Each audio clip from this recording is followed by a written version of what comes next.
Dans le but de toujours vous aider à mieux connaître et comprendre les faits qui dominent l'actualité en Haïti, Kajou.tv vous présente Kajou Édito.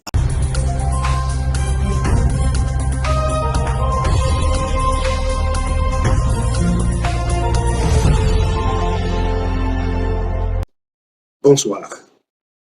Bienvenue à Kajou Édito, notre éditorial. Haïti à l'épreuve, rompre la spirale de la violence, restaurer l'espoir. Troisième journée de paralysie consécutive à Port-au-Prince et de ses environs. Le chef de la coalition de gangs Vivre Ensemble revendique avec arrogance les actes de violence qui secouent la capitale. Nous souhaitons rappeler encore et encore que les gangs, loin de reculer, intensifient leurs assauts barbares contre la population haïtienne. Dans la capitale, des familles endeuillées pleurent leurs proches et la peur tenaille les rues alors que des vies sont fauchées, des blessés s'accumulent et que les quartiers s'embrasent sous la loi de la terreur. À Solino, 6 vies ont été brutalement arrachées par les criminels de cette coalition entre le 12 et le 13 novembre. Ce quartier, comme tant d'autres, a sombré dans une nuit de violence sans fin.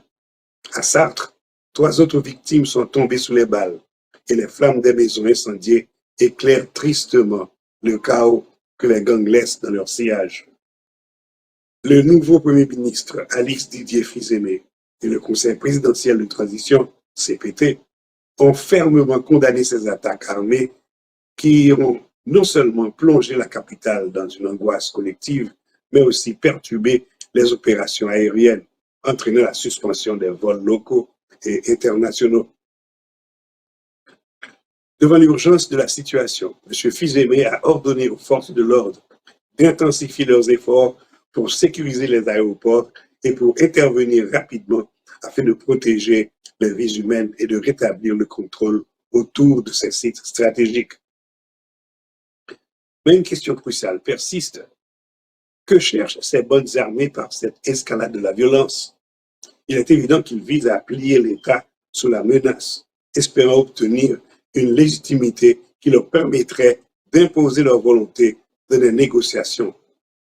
Nous en appelons aux autorités. Cette situation exige une réponse d'une fermeté inébranlable, une compréhension sans concession des enjeux et une détermination à défendre Haïti et son peuple. Haïti ne doit pas capituler. L'heure est à la lucidité et au courage, car seule une action résolue pourra briser la spirale de la violence et redonner au pays un souffle de liberté. Vous êtes sur Kajou.tv, la station qui fait l'éloge de la différence.